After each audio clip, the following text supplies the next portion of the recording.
Today we'll discuss 18th March JEE Mains paper, chemistry paper of morning shift. तो JEE Mains के chemistry paper discuss कर रहे हैं हम लोग. 18 मार्च का morning shift का पेपर है ये. तो look at question number 1. It's given हमारे पास देखो एक बेंजीन है, उसमें एक CH3 और एक OCH3 ग्रुप है. हमने एल्काइन KMnO4H+ से ऑक्सीडेशन कराया हुआ है. आपको पता है कि इसमें जो एल्काइल ग्रुप है वो ऑक्सीडाइज होकर COH ग्रुप में कन्वर्ट हो जाएगा. KMnO4 oxidises carbon chain connected to benzene ring having at least one alpha hydrogen, तो डायरेक्टली COH में कन्वर्ट हो जाती है. तो इसका आंसर हम लोग सीधे 1 लिख लेंगे. और ईथर जो है वो ऑक्सीडेशन के लिए इजीली ससेप्टेबल नहीं होता है. तो answer for this question would be 1. Nothing to write, बहुत सिंपल क्वेश्चन है. बेंजीन रिंग से कनेक्टेड अगर कोई भी एक ऐसा कार्बन है जिसके पास एक अल्फा एच है कम से कम, तो वो एल्काइन KMnO4 से ऑक्सीडाइज होकर डायरेक्टली कार्बोक्सिलिक एसिड में कन्वर्ट हो जाता है. Then comes the next question. Given below are the two statements. One is labeled as assertion, other is labeled as reason. During the boiling of water having temporary hardness, magnesium bicarbonate is converted into magnesium carbonate. ये गड़बड़ हो गया, क्योंकि magnesium bicarbonate convert होता है magnesium hydroxide में, because hydroxide solubility ज़्यादा होती है. तो अगर इसका इनकरेक्ट फॉर्म लिखना है तो इसका इनकरेक्ट मतलब क्या हुआ है, यहाँ पे जो मैग्नीशियम कार्बोनेट हुआ है ये एक्चुअली में मैग्नीशियम हाइड्रोक्साइड होना चाहिए था. ठीक है, तो आपका स्टेटमेंट 1 इनकरेक्ट हो गया. दूसरे स्टेटमेंट लिखा था solubility of product of magnesium hydroxide is greater than that of magnesium carbonate. तो ठीक है, तो सॉलिबिलिटी प्रोडक्ट आपका ज़्यादा हो गया, तो इसका मतलब इसका स्टेटमेंट 1 फॉल्स और 2 आर करेक्ट हो गया. इसका आंसर हम लोग 4 मार्क कर देंगे. ठीक है, क्लियर. सो मैग्नीशियम बाइकार्बोनेट की बजाय मैग्नीशियम हाइड्रोक्साइड प्रेसिपिटेट होता है. ठीक है, अब इस चीज़ का अगर कंसेप्ट देखना है तो हाइड्रोजन वाले चैप्टर से आप चाहो तो एनसीईआरटी रेफर कर सकते हो एक बार. अगर एनसीईआरटी से रेफर करोगे तो एक्जैक्टली देखो वहीं से कॉपी किया गया. देखिए, it's given during boiling the soluble magnesium bicarbonate is converted into insoluble magnesium hydroxide और कैल्शियम विद हिट सोल्ट. इसका लिखा है it is because of high solubility product of magnesium hydroxide as compare to magnesium carbonate that magnesium hydroxide is precipitated. समझ आ गया. बिल्कुल standard NCERT की copy line है. देखो, पहला स्टेटमेंट भी वहीं से कॉपी है, दूसरा स्टेटमेंट भी वहीं से कॉपी है. हमने statement 1 false two are true लिखा था. ये आंसर हो गया. Then comes question number 3. It's given the reagent 1, naphthylamine and sulfuryllic acid in acetic acid is used for the detection of.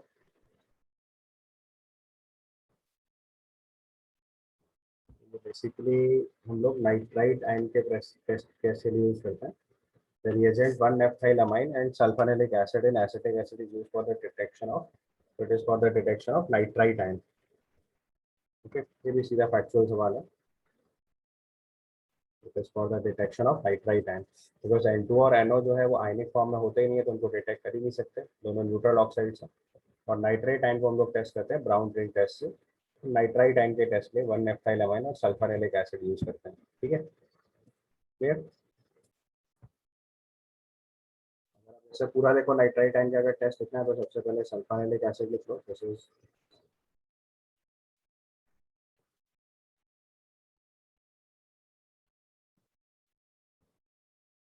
Compound लिया हमने और इसकी रिएक्शन NO2 माइनस से करा दो तो डाइजोनियम सॉल्ट बनेगा बेसिकली.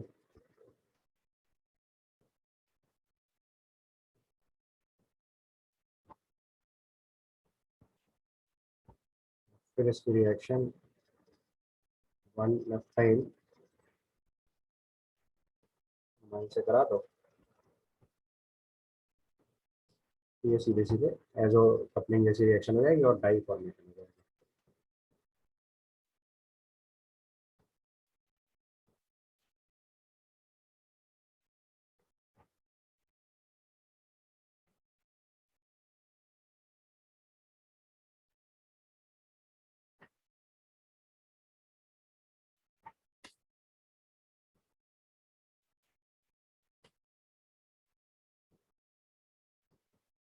ये आपका आंसर हो जाएगा. ये आपका डाई फॉर्मेशन है जो इसका टेस्ट को कंफर्म करेगा. अदरवाइज इतना डिटेक्ट करने की जरूरत नहीं थी. जेई में से सीधे आंसर पे जाना होता है, तो दैट विल गेट आंसर. ठीक है, तो सल्फानिलिक एसिड भी ले सकते थे अमाइड की जगह. रूटीन टेस्ट में इसका अमाइड लेते हैं, तो उसको सल्फानिलिक एसिड लिख लो, उससे कोई फर्क नहीं पड़ने वाला. That is simple. ये आपका फाइनल कंपाउंड है. ऑल्दो अगर इसमें भी ध्यान से दें, अगर थोड़ा और टिपिकल एंगल चले तो ये देखो एसिडिक ग्रुप है, ये बेसिक ग्रुप है, तो प्रोटॉन ट्रांसफर होकर ज़्यूट्राइन फॉर्म में भी लिख सकते थे, बट उतना लिखने की जरूरत नहीं है, आपको सीधा सीधा काम टेस्ट पे लिखना था, वो ऑल्दो केवल थ्योरी से भी जज करते तो भी काम बन जाता है। Then comes question number 4। Question number 4 लिखा है मैच द फॉलोइंग कंपाउंड्स। तो सबसे पहले देखो CaO Cl2 जो है ये हमारे पास ब्लीचिंग पाउडर है, it is use for the bleach purpose. उतना उतना मैच कराता चलता हूँ। तो देखो ये आपका ब्लीचिंग पाउडर है, तो ये ब्लीच करने के काम आएगा। इसके बाद CaSO4 डॉट हाफ H2O ये आपका जिप्सम हो गया, gypsum is use for, sorry, CaSO4 dot half H2O ये आपका प्लास्टर ऑफ पेरिस हो गया, CaSO4 डॉट 2H2O जिप्सम, ये आपका प्लास्टर ऑफ पेरिस का पार्ट हो गया। उसके बाद हम लोग देखेंगे कैल्शियम ऑक्साइड, तो calcium oxide is part of cement, और कैल्शियम कार्बोनेट को हम लोग एंटासिड की तरह यूज कर सकते हैं। अब देखो इसमें थोड़ा सा स्वाइप भी कर सकते हैं, जैसे CaO है, CaCO3 है, तो उसे हीट करा के भी हम लोग CaO बनाते हैं फाइनली सीमेंट बनाने में। तो बेसिकली इसमें चेक करना चाहिए था उन उन पार्ट से जिनसे इजीली डिस्टिंक्शन है, that is CaO Cl2 bleach से मैच कराना था 3, और उसके बाद CaSO4 dot half H2O certainly 4 से मैच होना था, तो उसका आंसर डायरेक्टली 4 समझ में आ जाना था। ठीक है, अदरवाइज C और D में आप स्वाइप भी कर सकते हैं, उसमें कोई बहुत बड़ा अंतर नहीं है। ठीक है, चलो उसके बाद next question is given, match the another list. It's when alcoholic potassium hydroxide. Alcoholic potassium hydroxide is used for elimination. Used for beta elimination. Alcoholic केवल लिखा हुआ है सिंपल टर्म में, अगर समझ में आ रहा है तो। BdSO4 palladium BaSO4 is Lindas catalyst. इसके बाद next compound is BHC, which is benzene hexachloride, तो ये obtained by addition reaction. और पॉलीएसिटाइलिन अगर लिखेंगे तो ये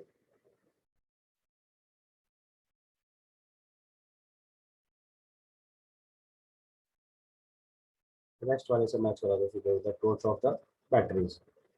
अगर ऑप्शन चेक करो तो ए का आंसर हमारा आ रहा है 3,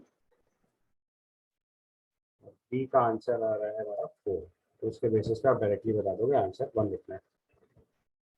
मैचिंग बेस्ड क्वेश्चन में देखो जेई मेंस के पेपर में क्विकली मैच कराना होता है, जो ऑप्शन आपको सबसे कन्वीनियंटली पता हो उससे मैच करा दो, बाकी ऑप्शन ज्यादातर चेक नहीं किए जाते। अभी हम लोग पेपर डिस्कस कर रहे हैं इसलिए आपको सारे ऑप्शन बताते हुए चल रहा हूँ।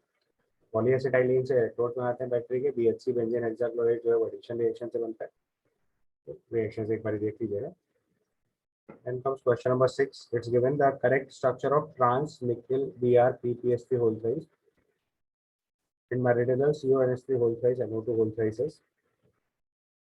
देखो ट्रांस बनाना है हमको, तो PPsP और Br2 एक दूसरे के अपोजिट बनाने हैं। मैं मैच करते हुए चल रहा हूँ, तो देखो ये सेस है, इसको रिजेक्ट कर दो, ये भी सेस है, ये भी रिजेक्ट हो गया, यहाँ ट्रांस है और यहाँ भी ट्रांस है, इसका मतलब ऑप्शन 3 और 4 में से एक आएगा। अब मेरिडियनल चेक करना है, तो मेरिडियनल की कंडीशन क्या होती है, ये तीनों NO2 एक फेस पे नहीं आने चाहिए। तो देखो यहाँ पे तीनों NO2 एक ही फेस पे आ रहे हैं, तो ये बेसियल है, तो ये आपका मेरिडियनल हो गया। इसका आंसर हम लोग 4 मार्क कर देंगे। आप ध्यान से देखो तीनों NO2 जो है वो एक फेस पे नहीं आ रहे, ये NO2 ये NO2 और ये NO2 है, तीनों एक फेस पे नहीं बता रहे, है ना, तो इसको बोलते हैं मेरिडियनल। तो यहाँ से ऑप्शन मार्क करेंगे 4। ट्रांस मार्च कर लेना, मेरिडियनल मार्क कर लेना। पहला थर्ड वाले केस में ट्रांस तो है बट वो फेशियल बना हुआ है, इसलिए आंसर नहीं होगा।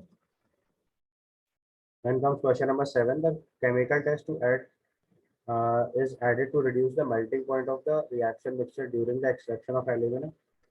तो एल्यूमिना का अगर हमें मेल्टिंग पॉइंट कम कराना होता है तो उसके लिए हम लोग यूज करते हैं क्रायोलाइट, विच इज Na3AlF6। तो बताया कि इसके लिए हम लोग फ्लक्स यूज करते हैं, इनके रिलेटिवली मेल्टिंग पॉइंट कम होने चाहिए, तो इसमें mostly alkali metal salts use किया जाता है। और एल्यूमिनियम का एक ऐसा और भी होता है जो सोडियम एल्यूमिनियम सोडियम दोनों कॉम्बिनेशन कैरी कर रहा है, तो Na3AlF6 यूज करते हैं। अल्कली मेटल कंपाउंड यूज करना होता है, तो Na3AlF6 और भी है एल्यूमिनियम के लिए, और ये साथ में यहाँ पर फ्लक्स की तरह भी काम करेगी। ये right answer 4। Another matching is given, why is the list 1 with the list 2? So it's given that list 1 with the list 2 आपको ड्रग्स मैच कराने हैं, ये आपका केमिस्ट्री एंड एवरीडे लाइफ का क्वेश्चन है। अगर आप चाहो तो बाद में एनसीईआरटी से और ड्रग्स रेफर कर सकते हो। उसमें देखो सबसे पहले हमारे पास एंटा एसिड पूछा, तो एंटा एसिड इज सिलिमिटिडी, उसके बाद आर्टिफिशियल स्वीटनर पूछा गया, ये हो गया एलिटेम। एंटी फर्टिलिटी ड्रग पूछा गया, दिस इज नोवेस्ट्रॉल। एंड ट्रैंकुलाइजर अगर चेक करेंगे तो दिस इज वैलिड। यहाँ से आप आसानी से बता सकते हो। यहाँ पे भी देखो मैंने सिंपल ट्रिक बताई आपको, पहले एंटासिड सिमेट्रिक डायरेक्ट याद आ जाएगा, और आर्टिफिशियल स्वीटनर आपको कंफर्म बताया दिस इज एलिडेन। तो इन दो इन्फॉर्मेशन से आपका सवाल सॉल्व हो जाना था। बाकी भी याद है तो अच्छी बात है, याद करके भी जाना चाहिए, क्योंकि केमिस्ट्री ऑफ लाइफ से रूटीन क्वेश्चन आ रहा है जेई में से पेपर में। यहाँ से आंसर मार्क करेंगे तो ये फोर्थ आ जाएगा, A2 B4 C1 and D3। ठीक है। इसके बाद इसके बिना certain orbital has no angular momentum and no and two radial nodes, the orbital is. तो देखो हमारा कंसेप्ट होता है नंबर ऑफ रेडियल नोड्स जो होते हैं this is equal to n minus l minus 1, ये अपने को 2 दे रखा है। और नंबर ऑफ एंगुलर नोड जो होते हैं ये इक्वल टू l होता है, जो आपको 0 के देना। एल की वैल्यू अगर 0 पुट कर देंगे तो एन की वैल्यू 3 आ जाएगी। आंसर हमारा हो जाएगा 3s। ठीक है। यहाँ से देखो L0 आ गया, यहाँ से सिंपली एन की वैल्यू 3 आ जाएगी, तो ऑर्बिटल हो जाएगा 3s, और आंसर हम लोग मार्क करेंगे 1। ठीक है। Then comes question number 10। Question number 10 is given match the list 1 with list 2। फिर से देखो ये हमारे पास डिफरेंट डिफरेंट प्रोसेसेस के कैटलिस्ट मैच कराने के लिए दिया गया है। सबसे पहले देखो डीकेन्स प्रोसेस लेंगे, तो डीकेन्स प्रोसेस के लिए जो कैटलिस्ट होता है that is CuCl2 cupric chloride. तो 1 matches A matches with 2। Contact process में हम लोग H2SO4 बनाते हैं, वैनिडियम पेंटॉक्साइड कैटलिस्ट यूज करते हैं। क्रैकिंग ऑफ हाइड्रोजन हाइड्रोकार्बन अगर कराना होता है तो उसके लिए ZSM5 यूज करते हैं। और हाइड्रोजनेशन ऑफ वेजिटेबल ऑयल के लिए पार्टिकल फॉर्म ऑफ निकल यूज करेंगे। तो अपना आंसर आ जाएगा A2। इतने से आंसर मैच कर जाएगा, तो फोर्थ आंसर लिख सकते हैं B4 एंड C1 D3। यहाँ से आंसर मार्क करेंगे 4। ठीक है। Then comes to question number 11। Question number 11 is given match the list 1 with list 2। अपने पास है chlorophyll, vitamin B12, anti cancer drug and rubbers catalyst. तो देखो फिर से कैटलिस्ट ही बेसिकली मैच कराना। तो क्लोरोफिल जो सॉरी कैटलिस्ट नहीं मैच कराना, बेसिकली इसमें से मेटल्स मैच कराना। कोऑर्डिनेशन कंपाउंड का क्वेश्चन है, अगर आप कोऑर्डिनेशन कंपाउंड के यूजेस पार्ट देखें आप आसानी से सवाल सॉल्व कर पाओगे। यहाँ पे देखो chlorophyll matches with magnesium, vitamin B12 is with cobalt. ठीक है। तो उसके बाद एंटी कैंसर ड्रग देखेंगे तो ये प्लैटिनम से यूज करेंगे। और ग्राउस कैटलिस्ट इज बेसिकली यूथेरियम। ठीक है। उसका आंसर मैच करेगा A4 then B3 C2 and B1। तो उससे मैच कर जाएगा आंसर 2। ठीक है। डिटेल चाहिए होंगे तो कोऑर्डिनेशन कंपाउंड में यूजेस वाले पार्ट पे देख लीजिएगा, तो ये मिल जाएगा आपको एग्जैक्टली। दिखा दो। यहाँ से अगर एप्लीकेशन पार्ट में देखेंगे तो यहाँ से देखो विटामिन B12 जो है ये कोबाल्ट कंपाउंड है, यहाँ से देखिए इससे बदल जाएगा। क्या क्लोरोफिल में देखोगे तो ये मैग्नीशियम का कॉम्प्लेक्स है, तो यहाँ से इससे देखिए सारे एप्लीकेशन आए हैं। और एंटी ड्रग कैंसर के लिए अगर यूज करेंगे तो देखिए सिस्प्लेटिन यूज हो रहा है। Formation compounds are platinum effectively use for the growth of tumours, cisplatin इसका एग्जांपल दे सकते हैं। तो ये सब एप्लीकेशन पार्ट से डायरेक्ट क्वेश्चन उठाए गए। ठीक है। और अगर यहाँ से ग्राफ्स कैटलिस्ट लिखा है तो ये आपका मीडियम का कॉम्प्लेक्स होता है। हम तो हमारे कोर्स के हिसाब से तो नहीं लिखना चाहिए, बट अगर आपको लिखना है तो फॉर्मूला लिख सकते हो आप। तो Grubbs catalyst is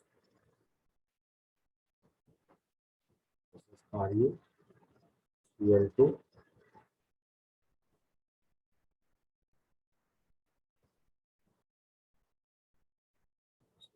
PCY whole price, साथ में एक कंपाउंड इससे और ऐड करते हैं दैट इज CH।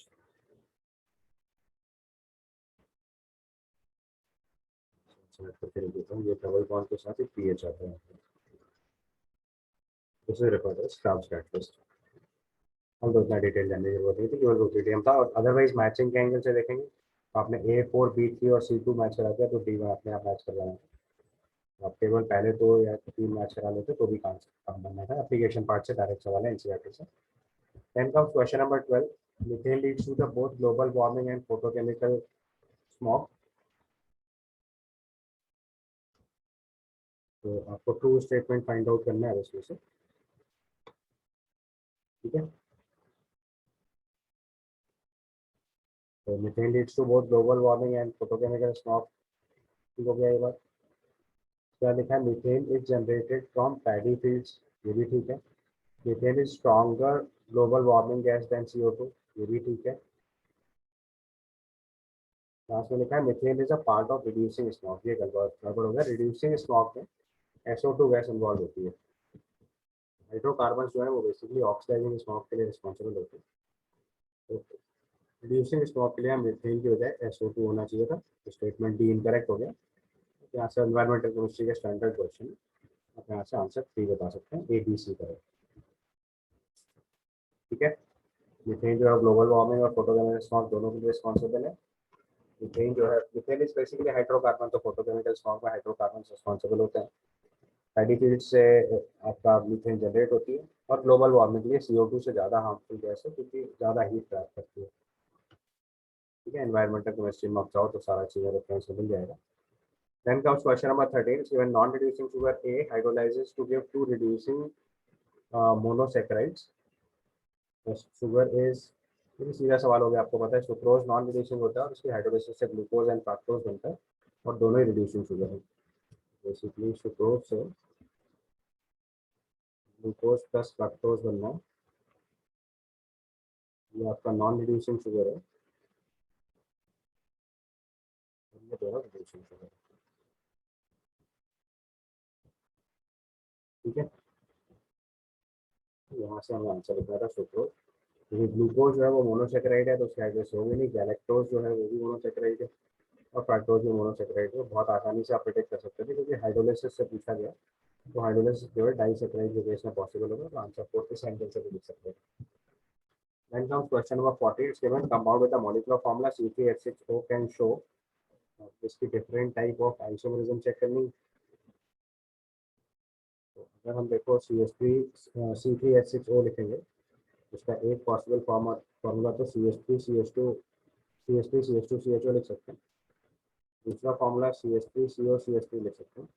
तो देखो पहला वाला ग्रुप एल्डिहाइड है, दूसरा वाला ग्रुप कीटोन है, तो इससे क्लियरली पता चल रहा है कि इसमें फंक्शनल आइसोमरिज्म आ जाएगी, ठीक है। और चाहें तो एक और फार्मूला लिख सकते हैं, देखो साइक्लिक ईथर से बन जाएगा, इससे ऑल्सो पॉसिबल फार्मूला। तो ये सब फंक्शनल ग्रुप है।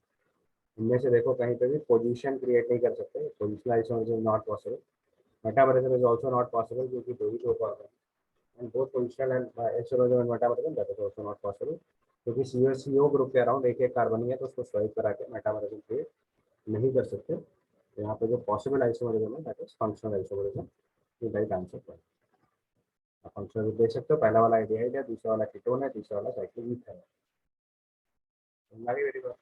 और भी लिख सकते हैं, आप चाहो तो उसको अल्कोहल के फॉर्म में भी कन्वर्ट कर सकते हो, 3 कार्बन ले लो और यहाँ और जोड़ दो, ये भी इसका फंक्शनल आइसोमर बनता है। तो different functional isomers can be written with the formula, तो आसानी से प्रेडिक्ट कर लेगा। Then comes question number 15। Question number 15 इसके अंदर number of ionizable hydrocarbon ionizable hydrogen present in the product obtained from the reaction of phosphorus trichloride with phosphoric acid. Phosphorus trichloride is PCl3 and phosphoric acid is H3PO2। इन दोनों की reaction करानी है और उससे बताना है कि number of ion in the product, तो जिससे प्रोडक्ट बनेगा उसमें नंबर ऑफ आयनाइजेबल एच निकालना है, तो वो नंबर आपका आ जाएगा 2, ठीक है। रिएक्शन एक बार ही देखें तो टिपिकली एनसीईआरटी में जाइए, आपको पी ब्लॉक में आसानी से मिल जाएगा। तो ये सवाल यहाँ से उठाया गया, देखिए PCl3 प्लस H3PO3 की रिएक्शन से पायरो फॉस्फोरस एसिड H4P2O5 बना रहे हैं। यहाँ पे जो H3PO3 है इसी को हम लोग फॉस्फोनिक एसिड बोलते हैं, ये भी देखो उसके ऊपर वाली रिएक्शन में लिखा हुआ है, यहाँ से देखते हैं। और तो phosphorous acid is known as phosphonic acid, ठीक है। समझ आ गई बात। टिपिकल एनसीईआरटी में ऑक्सो एसिड्स और फॉस्फोरस उठाया गया। अब अगर रिएक्शन लिखनी है तो it is PCl3 plus H3PO3, तो एसिड बनता है H4P2O5। will form H4P2O5. ठीक है, समझ आ गई बात?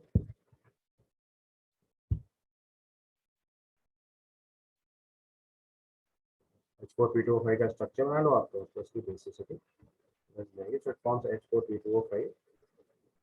बैलेंस करके लिखना है तो उसमें देखो इधर वाटर ऐड करना पड़ेगा। अगर आप बैलेंसिंग के एंगल से लिखोगे, यहाँ पे +2H2O और लिखो, तो H4P2O5 बन जाएगा +3HCl। H4P2O5 का स्ट्रक्चर बनाएंगे तो कंटेन्स POP बॉन्ड।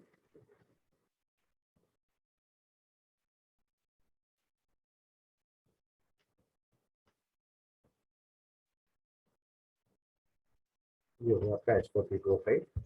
उसकी बेसिसिटी अगर चेक करेंगे तो 2 आएगी, तो आंसर मार्क करेंगे इसका 2। समझ गया? टिपिकली एनसीईआरटी से कॉपी क्वेश्चन था। पहले तो कॉमन नेम फॉस्फेनिक एसिड का आइडिया होना चाहिए था, और फिर उसका प्रिपरेशन टेक्निक देखो एनसीईआरटी में दी हुई, वहीं से इस सवाल को कॉपी किया गया। ठीक है ना, क्लियर, समझ में आ गया? Then comes question number 16 of, मतलब समझ गया ना, एनसीईआरटी 12 के वॉल्यूम 1 में यहाँ पे ऑक्सो एसिड्स ऑफ फास्फोरस दे रखे हैं। उसी टेबल में देखो प्रिपरेशन प्रोसेस में दिया है PCl3 + H3PO3 use phosphorous H4P2O5 pyrophosphorous acid, और ऑर्थो फॉस्फोरस एसिड को हम लोग फॉस्फोनिक एसिड बोलते हैं, और फॉस्फेनिक एसिड जो होता है दैट इज H3PO2। दूसरा भी ध्यान से देखो, फ्यूचर में कभी अगर सवाल आएगा तो ये अगला पार्ट हो सकता है। Phosphinic acid is hypophosphorous acid and phosphonic acid is H3PO3। ठीक है, क्लियर? इसके बाद आगे चलते हैं। This is question number 16। Question number 16 में लिखा है reaction of Grignard reagent C2H5MgBr with C8H8O followed by hydrolysis gives a compound A which reacts instantly with Lucas reagent to give a compound B, then the compound B is, तो देखो Lucas reagent से अगर instantaneous reaction हो रही है तो उसका मतलब ये 3 डिग्री अल्कोहल बना रहा है।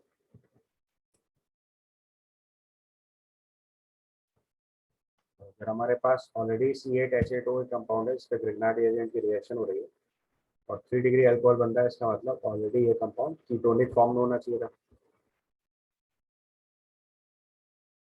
तो 2 degree alcohol, sorry 3 degree alcohol से OH हट के Cl लगना है, that can be a reaction. आपको 3 डिग्री वाला केस चेक करना है। तो अगर हम 3 डिग्री वाला चेक करेंगे तो हमारे पास आंसर आएगा थर्ड वाला। तो मैं पीछे से रिएक्शन लिख के, उल्टी रिएक्शन लिख के दिखाता हूँ। यहाँ पे अगर हमारे पास ये कंपाउंड है, तो यहाँ पे देखिए C2H5 कनेक्ट हुआ, यहाँ से CH3 कनेक्ट हुआ, और ये पहले OH रहा होगा, तो लूकास रिएजेंट से रिएक्शन होने के बाद ये बनेगा। और उसके पीछे का कंपाउंड अगर लिखना है हमको, तो this will be C6H5 C double bond और CH3 ये रहा होगा, और इसकी C2H5MgBr से रिएक्शन होगी, तो एज अ न्यूक्लियोफाइल इस साइड पर अटैक करके इस वाले फॉर्म में कन्वर्ट होगा। आप आसानी से देख के बता सकते हो कि आंसर 3 हो जाएगा। समझ गया, मैंने रिवर्स रिएक्शन लिख के दिखा दिया आपको। तो 3 डिग्री अल्कोहल है, तो वो यहाँ से ये लगा है, वहाँ वो चढ़ा के देखो तो 3 डिग्री कार्बन तो चाहिए। तो आप उतने से ही आंसर को देख कर सकते थे कि थर्ड वाला आंसर आ जाएगा। बाकी रिएक्शन चेक करने मैंने पूरा लिख दिया, ये आंसर देखो। Then comes question number 17. Question number 17 is given the ionic radius of sodium is given and ionic radius of magnesium 2 plus and aluminum 3 plus respectively. आपको देखो पता है कि Na+ का साइज सबसे बड़ा होता है, मैग्नीशियम 2 प्लस उससे छोटा होगा, और Al3+ उससे भी छोटा होगा। तो केवल ऑर्डर से चेक कर लो, क्योंकि वैल्यू को याद ही रख सकते हैं। तो रेडियस का ऑर्डर लिखेंगे तो Na+, फिर Mg2+ और फिर Al3+ आएगा। आइसोइलेक्ट्रॉनिक स्पीशीज में जितना ज़्यादा पॉजिटिव चार्ज होता जाता है, साइज उतना छोटा होता जाता है। तो 1.02 से साइज छोटा चाहिए, और उसका अगला वाला साइज उससे भी छोटा चाहिए। तो आप ध्यान से देखो, यहाँ पे ये छोटा और ये बड़ा लिखा तो गलत हुआ। यहाँ पे भी देखो गलत लिखा हुआ, और यहाँ पे भी ये चीज़ गलत लिखी हुई है, क्योंकि साइज ऑफ Mg2+ Na+ से बड़ा नहीं हो सकता। तो ऑप्शन 1, 2, 4 रॉन्ग हो गए। तो आप आसानी से बता सकते हो, उसका आंसर थर्ड वाला हो जाएगा। Size of Mg2+ smaller than Na+ and Al3+ smaller than Mg2+। Question number 18 देखिए, the binary compound atom of element A forms HCP structure and dose of metal M occupies 2/3 of tetrahedral void of the HCP. The formula of the binary compound, देखो अगर HCP form कर रहे हैं तो जो A का effective number आएगा वो 6 आ जाएगा, और उसके बाद 2/3 ऑफ टेट्राहेड्रल वॉइड ऑक्यूपाई कर रहा है मेटल M। तो टेट्राहेड्रल वॉइड का number double of the effective number होता है, और उसका 2/3 लेना है हमको। कितना आ जाएगा 8। फॉर्मूला लिखेंगे तो आ जाएगा Na+A6 इसका एम्पिरिकल फॉर्मूला लिखेंगे तो M4A3 आंसर हो जाएगा, आंसर आ जाएगा 2। समझ आ गया? टेट्राहेड्रल वर्ड का number double of effective number होता है और उसका 2/3 ऑक्यूपाई हो रहा है, तो इनको 2/3 करके इफेक्टिव नंबर 8 ऑक्यूपाई होगा। Then comes question number 10, sorry question number 19 not 10। Question number 19 it's given, like अपने पास एनिलीन है, उसकी NaOH2 HCl से रिएक्शन करा के पहले डाइजोनियम सॉल्ट बनाया, और डाइजोनियम सॉल्ट की रिएक्शन को एक एक्टिवेटेड बेंजीन से करा रहा है, तो it will lead to a formation of die.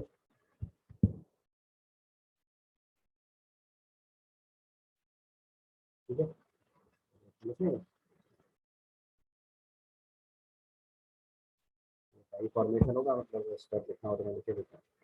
पहले जो सबसे पहले एक्स है वो तो आपको समझ में आ गया होगा, डाइजोनियम सॉल्ट बनेगा, तो प्लस Cl माइनस, जो रिंग है वो हमारे पास एक्टिवेटेड रिंग है, तो उसके अंदर पैरा पोजीशन से ग्रुप को कनेक्ट कर देंगे, तो फाइनल प्रोडक्ट जो बनेगा वो बनेगा C6H5 एंड डबल बॉन्ड है, ये एज एन इलेक्ट्रोफाइल अपनी गिवन रिंग की पैरा पोजीशन पे कनेक्ट हो जाएगा।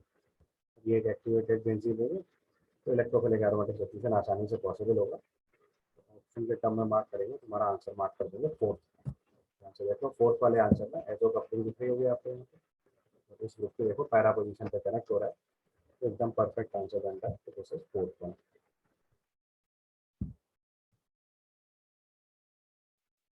ठीक है, then comes 20th option. 20th it is given, हमारे पास एक साइनाइड है, उसके H+ वाटर के साथ हाइड्रोलिसिस करा रहा है, तो कार्बोक्सिलिक एसिड बनेगा। सबसे पहले हाइड्रोलिसिस होने के बाद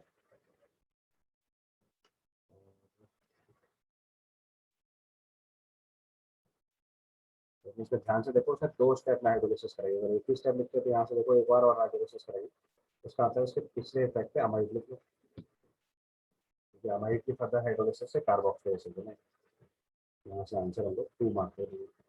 समझ गए? अगर हम साइनाइड की कंप्लीट हाइड्रोलिसिस लिख रहे होते, एक ही बार में पूरी हाइड्रोलिसिस करा देते, अभी 2 स्टेप हाइड्रोलिसिस है, तो उसको स्टेप बाय स्टेप भी कर सकते हैं, तो उसको ऐसे लिख सकते हैं, तो पहले COH डबल बॉन्ड NH एक फॉर्म ये बन सकती थी, एक और वाटर मॉलिक्यूल ऐड करेंगे, ये बनेगा COH एंड OH NH2। एक कार्बन पर 2 H स्टेबल नहीं होते, तो वाटर एलिमिनेट हो जाएगा, ये बन जाएगा CONH2। तो एक और स्टेप बाद अगर वाटर ऐड करते हैं तो फर्दर ये कार्बोक्सिलिक।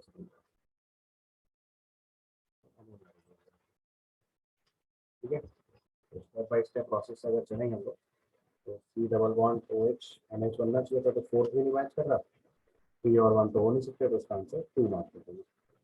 हो गया ना, पूरा स्टेप बाय स्टेप तीनों स्टेप की हाइड्रोलिसिस होती है, तो गिवन ऑप्शन के बेसिस में इसका आंसर 2 लिख सकते हैं, क्योंकि उसमें देखो बीच में पार्शियल हाइड्रोलिसिस का स्टेप डाला हुआ है, एक बार में पूरी हाइड्रोलिसिस नहीं कराई, कार्बोक्सिलिक एसिड में दूसरे स्टेप में मिलेगा, तो आप पार्शियल बेस भी चेक कर सकते हो, तो उसका आंसर 2 हो जाएगा। इसके बाद देखो next question number comes to numerical type of question. So it's given in order to prepare a buffer solution of pH 5.74, sodium acetate is added to acetic acid. If the concentration of acetic acid in the buffer solution is 1 m, the concentration of sodium acid in the buffer is, सीधे सीधे buffer solution के pH का formula लगा दो। Buffer के pH का formula जो आता है, pH is equal to pK plus log of concentration of salt upon acid,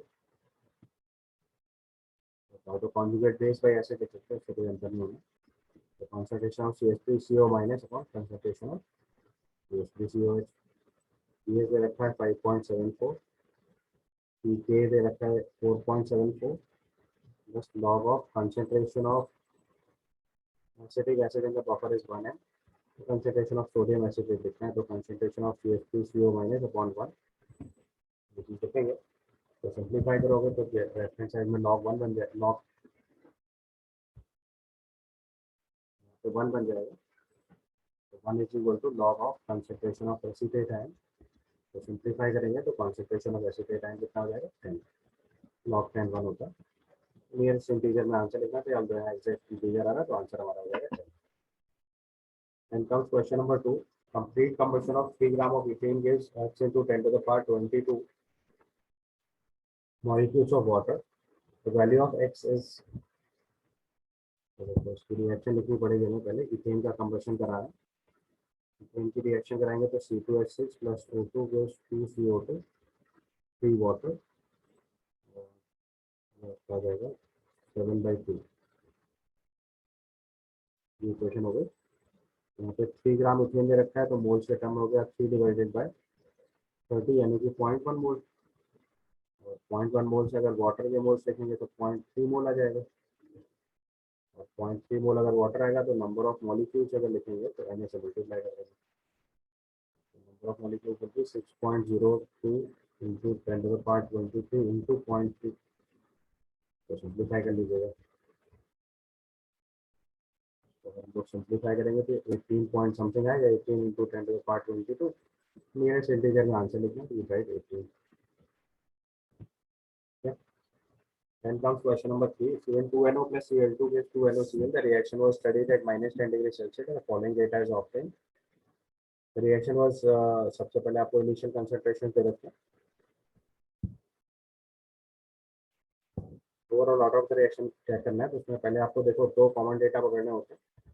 उस कॉमन डेटा के बाद यहाँ पे कंसंट्रेशन देखो डबल हो रही है। कंसंट्रेशन डबल करने से जो रेट है तो लगभग डबल ही हो रहा है। एक तरीके से देखो तो 0.36 होना चाहिए था, ठीक है, मतलब जस्ट तो डबल ही है। रेट कंसंट्रेशन डबल करने से रेट डबल हो रहा है, इसका मतलब ऑर्डर क्लोजेस्ट टू 1 आएगा। नियरेस्ट इंटीजर में लिखना है तो ऑब्वियसली इतना अप्रॉक्सीमेशन लगा लेंगे।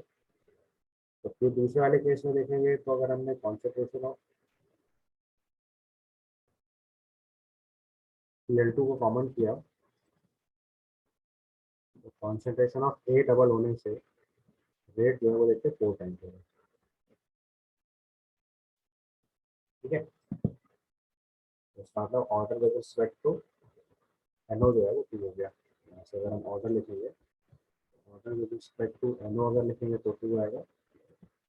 Order with respect to Cl2 लिखेंगे तो ये क्लोज टू 1 आ जाएगा। तो overall order of the reaction पूछा गया तो नियरेस्ट इंटीजर में आंसर इसका 3 हो सकता है।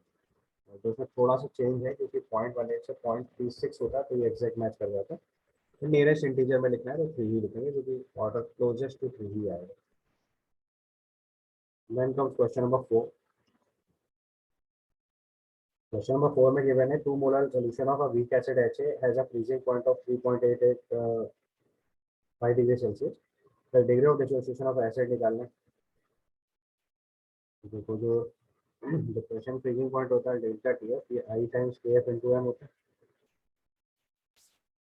तो डेल्टा टी एफ रखा है 3.885, आई की वैल्यू हमें निकालनी है क्योंकि उसी से हमें डिसोसिएशन डिग्री ऑफ डिसोसिएशन पता चलेगा। तो आई की वैल्यू लिखेंगे 1 + Z - 1 इंटू अल्फा। तो जेड इसमें 2 है इंटू 1 माइनस अल्फा, ये आपका आई हो गया। के एफ की वैल्यू 1.85 और मोलरिटी 2 दे रखी है।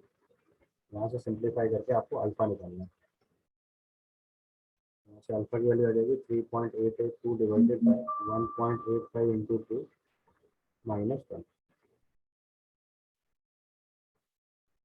तो सॉल्व करिए और अल्फा की वैल्यू बताइए कितनी आ रही है और उसको इंटू 10⁻³ में लिखना। थोड़ा कैलकुलेशन एक्यूरेट करिए। सॉल्व करना है तो 0.05 आ रहा है, आपको इंटू 10⁻³ में लिखना है तो 50 आंसर लिखिए। ठीक है, question number 5। It's when AX is a covalent diatomic molecule have A and X and the are the second row element of the periodic table. Based on the molecular orbital theory, the bond order of AX is 2.5. The total number of electron in AX is, तो diatomic molecule का bond order अपने को दे रखते हैं 2.5। ठीक है, तो bond order अगर हमें 2.5 निकालना है और ए और एक्स दोनों सेकेंड रो के एलिमेंट है। सेकेंड रो का मतलब हो गया आपका lithium beryllium boron carbon nitrogen oxygen वाली सीरीज हो गई। और बॉन्ड ऑर्डर अपने को 2.5 लिखना है। बॉन्ड ऑर्डर 2.5 लेने के लिए क्या करना पड़ेगा, number of electron in bonding orbital minus anti bonding. तो अगर सेकेंड रो है तो मतलब सर्टेनली इलेक्ट्रॉन मोर देन 6 से आगे वाला केस चलेगा, 4 तो नहीं, 4 से ज़्यादा ही हो जाएंगे। तो 6 एंड ऑनवर्ड्स का केस है और आपको मैक्सिमम लिमिट पता है कि Ni2 तक जा सकते हैं, 20 इलेक्ट्रॉन का केस है। तो 2.5 अगर लाना है तो बॉन्ड ऑर्डर होता है number of bonding electron minus anti bonding electron. कोई कॉन्फ़िगरेशन लिखने की कोशिश करता हूँ। तो sigma 1s2 sigma anti bonding 1s2 ये तो कंफर्म होगा। उसके बाद sigma 2s sigma antibonding two H. इसके बाद देखो एक पॉसिबिलिटी तो ये है pi two p x pi two p y sigma two p z, ऐसा केस आ जाए इसमें इलेक्ट्रॉन की फिलिंग है और बॉन्ड ऑर्डर 2.5 निकालें।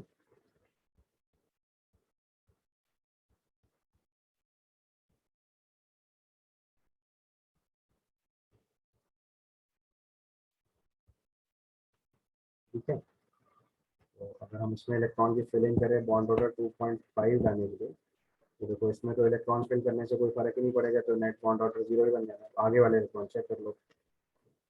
तो आगे वाले में अगर हम इलेक्ट्रॉन फिल करेंगे तो आपको सर्टेनली पता है बॉन्ड ऑर्डर 2.5 लाने के लिए दो दो एक ये केस कर सकते हैं, 5 5/2 करके, एक पॉसिबिलिटी ये है। या फिर इसमें इलेक्ट्रॉन दो दो दो करने के बाद एक अगले वाले फिल कर दें, तो फिर इसके इलेक्ट्रॉन्स का नंबर काउंट करो।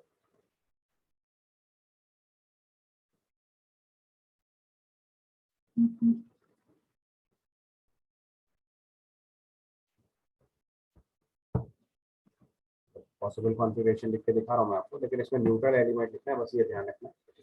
तो इस केस में अगर हम इलेक्ट्रॉन काउंट करेंगे तो ये हमारे पास टोटल इलेक्ट्रॉन बन रहे हैं 30 है ना। तो इसका बॉन्ड ऑर्डर लिखेंगे, राइट द बॉन्ड ऑर्डर। तो बॉन्ड ऑर्डर आ जाएगा आपका 9 - 4/2 यानी कि 2.5। बॉन्ड ऑर्डर तो मैच कर गया। अब जरा एलिमेंट्स के बारे में सोचना है। तो पॉसिबल एलिमेंट अगर हम यहाँ से सेलेक्ट करेंगे तो हमारे पास टोटल इलेक्ट्रॉन है 13। तो 6 और 7 मतलब ये सी एन हो सकता है, तो सी एन न्यूट्रल होता नहीं है। ठीक है, तो उसका मतलब ये पॉसिबिलिटी भी ले सकते हैं। तो अगली पॉसिबिलिटी है वो एनओ वाला केस है। एनओ तो ये समझ गया ना, ये सी एन माइनस होता है, सी एन तो हो ही नहीं सकता, न्यूट्रल मॉलिक्यूल लिखा तो ये सी एन माइनस होगा, यानी कि ये पॉसिबल आंसर नहीं है। अब इसका एक पॉसिबिलिटी और है, जब हम इसका एक एंटी बॉन्डिंग इन्वॉल्व कर दें।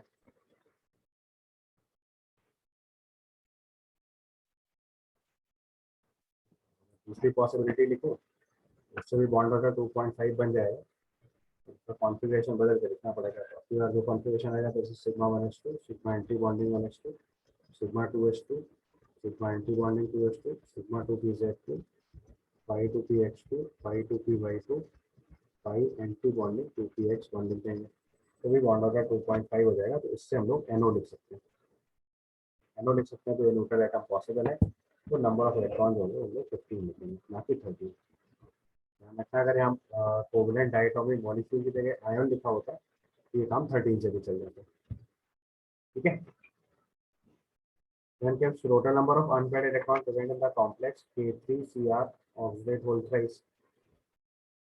तो अगर हम क्रोमियम के केस में कॉन्फ़िगरेशन लिखेंगे तो क्रोमियम 3+ का केस हो गया, and chromium configuration is 4s1 3d5।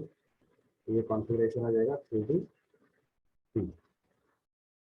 जब T3 कॉन्फ़िगरेशन है तो फिर लिगेंड की स्ट्रेंथ चेक करने की जरूरत ही नहीं है, चाहे स्ट्रॉन्ग फील्ड लिगेंड हो चाहे वीक फील्ड लिगेंड हो, ये तीनों इलेक्ट्रॉन अनपेयर्ड ही रहेंगे, क्योंकि हमारे पास आगे का जो हाइब्रिडेशन है वो D2s2 ऐसे ही पॉसिबल है। नंबर ऑफ अनपेयर्ड इलेक्ट्रॉन हमारे कितने हो जाएंगे? 3। ठीक है, क्वेश्चन नंबर 7 देखिए, reaction of 0.1 mole of benzyl amine with bromomethane gave 23 gram of benzyl trimethyl ammonium bromide. The number of moles of bromomethane consumed in the reaction are, a simple mole concept का question है।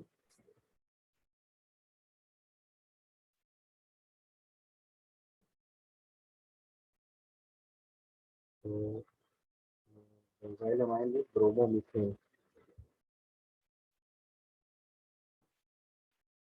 with 23 gram of benzyl trimethyl ammonium bromide।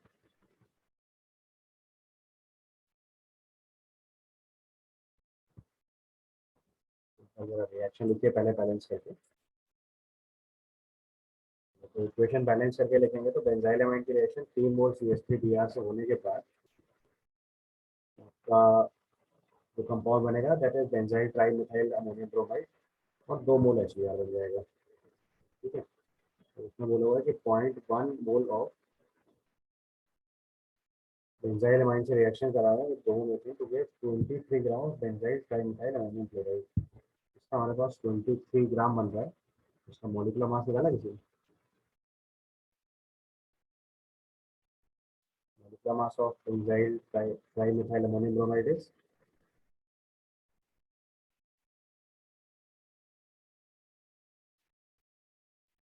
उसमें देखो थोड़ा सा ऐसे mains का सवाल था तो डायरेक्ट भी कर सकते थे, 0.1 मोल से 0.3 मोल ही रिएक्ट करेगा, आप सीधे आंसर लिख सकते थे। लेकिन अब उसमें पॉइंट ये है कि जो प्रोडक्ट था अगर वो मान लो उसमें 0.1 मोल लिमिटिंग हो जाएगा तो 0.3 नहीं लिख सकते थे। तो मेंस का सवाल है तो मुझे लगता है 0.3 डायरेक्ट आ जाएगा। अदरवाइज ये थोड़ा ट्रिकी सवाल भी हो सकता था।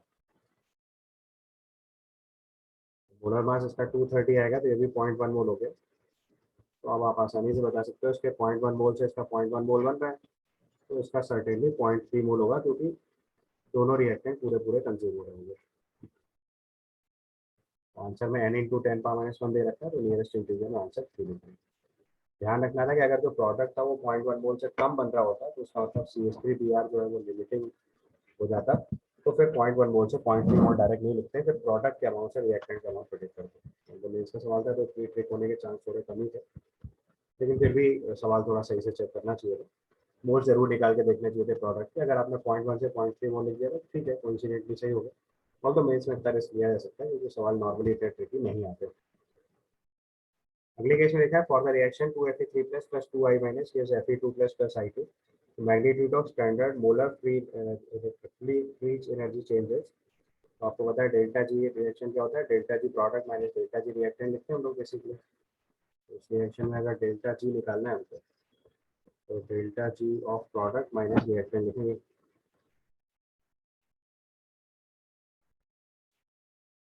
Delta G of product minus reactant लिख देंगे। अपने पास देखो ई नॉट वैल्यू दे रखी है बेसिकली, तो इसका मतलब फिर प्रोडक्ट रिएक्टेंट से ना करके ई नॉट वैल्यू से सॉल्व करो। उस रिएक्शन का पहले दो हाफ इक्वेशन लिख लो अलग अलग। तो पहली इक्वेशन लिखेंगे हम लोग Fe3 प्लस से Fe2 प्लस, दूसरी इक्वेशन है हमारे पास I माइनस I2, तो इसकी इस इक्वेशन का ई नॉट सेल लिखे basically. you can write E naught cell is equal to E naught of Fe3 plus से Fe2 plus रिडक्शन हो रहा है, तो Fe3 plus to Fe2 plus E naught RHS minus E naught LHS, ये लिखना पड़ेगा देखो।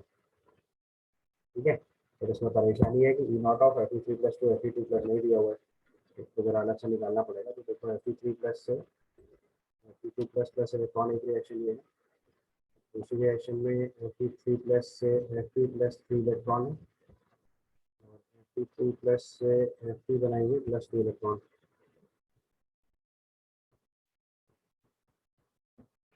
ठीक है, तो उसका मतलब अगर हम इक्वेशन नंबर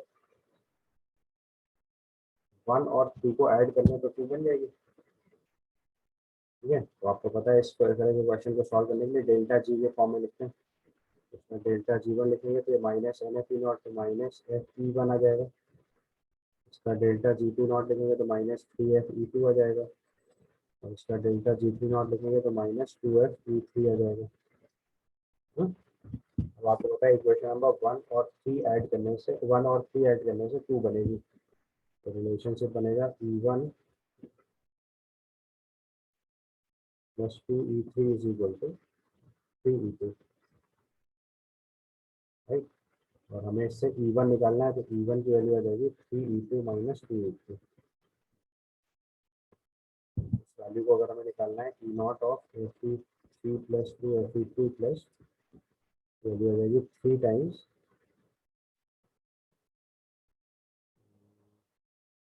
माइनस 0.036 माइनस 2 टाइम्स माइनस ऑफ 0.44। तो सॉल्व करके पहले E नॉट बताइए कितना आ रहा है। तो देखो E नॉट सेल करके आपने 0.772 निकाला होगा, तो E not RHS minus LHS करने में 0.772, आयोडीन के 0.539, तो माइनस 0.539, तो E नॉट वैल्यू 0.233 आ गया। इसका delta G not is minus NF E not होता है, एन की वैल्यू 2 हो जाएगी, एफ की वैल्यू 96500। तो अगर आप सॉल्व करके लाओगे तो ये वैल्यू -44 पॉइंट, ये आपका इंटू 10⁻³ और कर लो तो इतने किलो जूल आ जाएगा। तो सिंप्लीफाई करोगे तो ये -44.969 किलो जूल आपका आंसर बनेगा। तो नियरेस्ट इंटीजर में राउंड ऑफ करके अगर हम इस वैल्यू को लिखेंगे तो this comes out to be 45। ठीक है। Yes, sir. Question number 9. Question number 9 is given that grams of 3-hydroxypropanol must be dehydrated to produce 7.8 gram of acrolein.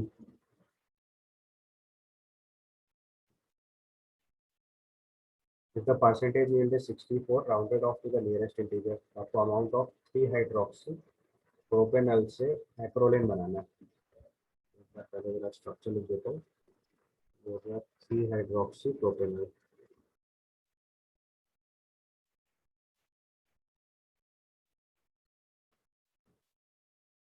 हो गया 3-hydroxypropanol। तो उसने बोला हुआ डिहाइड्रेट करा के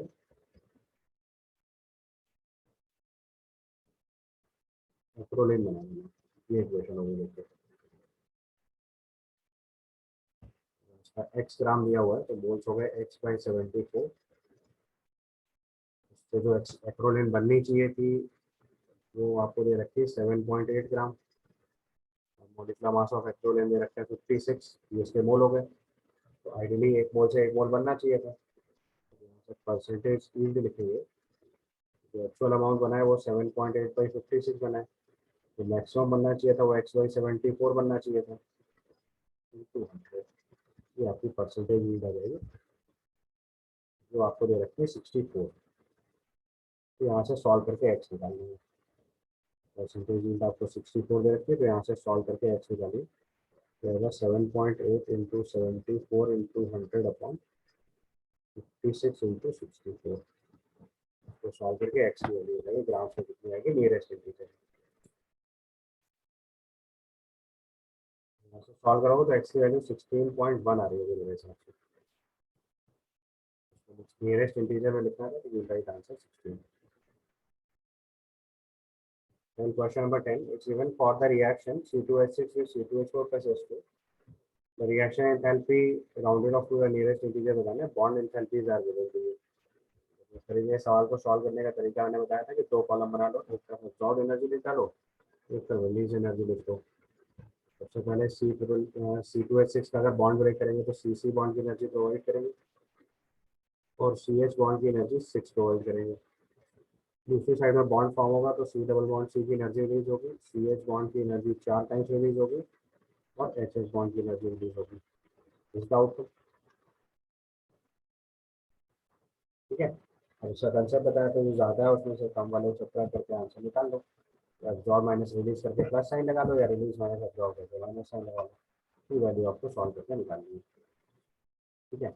हमें सब्ट्रैक्ट ही करना है तो बॉन्ड एनर्जी 4 वाला तो कैंसिल कर देंगे। हम सीधे लिखेंगे बॉन्ड एनर्जी ऑफ से डेल्टा एच नॉट रिएक्शन अगर लिखेंगे तो वैल्यू हो जाएगी bond energy of CC minus bond energy of C double bond C plus CH bond energy of लिखें। तो bond energy of CC plus 2 times bond energy of CH minus bond energy of C double bond C minus bond energy of H single bond H। ये value निकाल लीजिए। Value हो जाएगी 347 plus 414 into 2 minus 611 minus 426। ये solve करके answer बताइए। किसी ने सॉल्व करा है आंसर बताइए। Sir, 128.